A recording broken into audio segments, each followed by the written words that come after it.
So we're trying a new thing, lunchtime, every day or today, and see how it goes. We'll see what you think. Just us talking about the news, you might not be asked, or you might.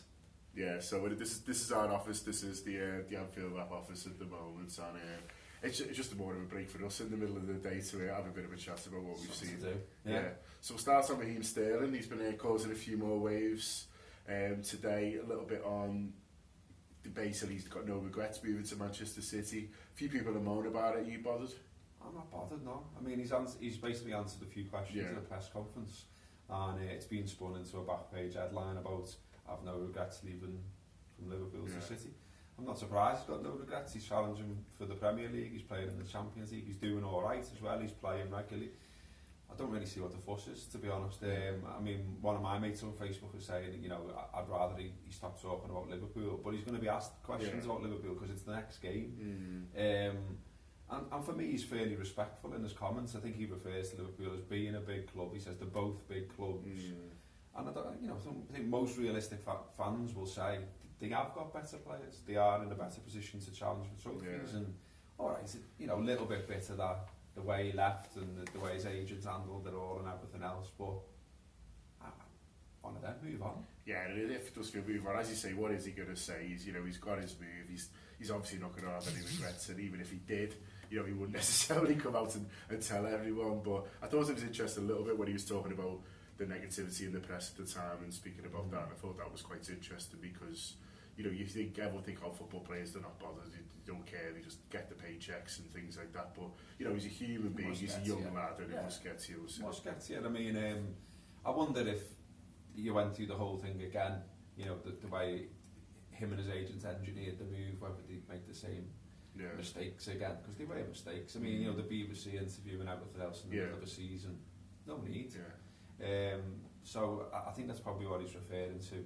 And he got absolute dogs abuse online, at games. Of course it affects you.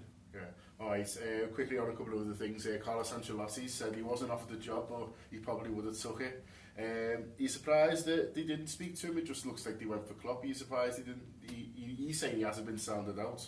So it's a bit of a weird on this about the way it keeps coming back up. I mean, we were talking about it before in the office and sort of saying, I get the feeling he wants to raise his profile at the moment, Ancelotti. I know he's won a lot and he's a big manager and all that, but I think he wants to stay in the media. I think he's probably being advised to keep your face out there for jobs that might come up. And I wonder if this is part of it, because we've sort of gone through this dance already about did we speak to him, didn't we speak to him.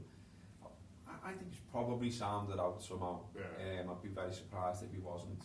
But then, if they were decisive about Klopp, well, great, because he's the best manager out there and we got him. We did get him indeed. Happy days. Alright, finish on one other manager, Alex Ferguson. An old story's popped up from, I think it's from a programme where Aberdeen played Liverpool.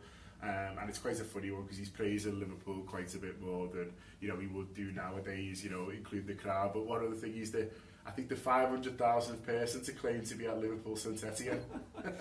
Yeah, it's a bit mad this, isn't it? I mean, I think we sort of always assume because of Ferguson's comments down the years and all the rest of it that he would have always had this huge hatred for Liverpool. But I think it was probably sparked at some point. I think it was with Aberdeen it was sparked, wasn't it? And then it went from there, and then you had the Perch comments, and then and then once you're manager of Man United, he's playing a game almost. Yeah, it's part of your job to wind up Liverpool fans, but at some point he's probably respected Liverpool. He's probably respected quite a few things Liverpool have done down the years. It's all part of we did a book show, and we thought one of the books we did was more about. And it's like a Spanish phrase, and it's basically needling your rival. Ferguson's brilliant at that. Yes, alright, so we'll leave it there. Let us know if you liked it. We'll do a bit longer or a bit shorter next time tomorrow and see how you go. Cheers.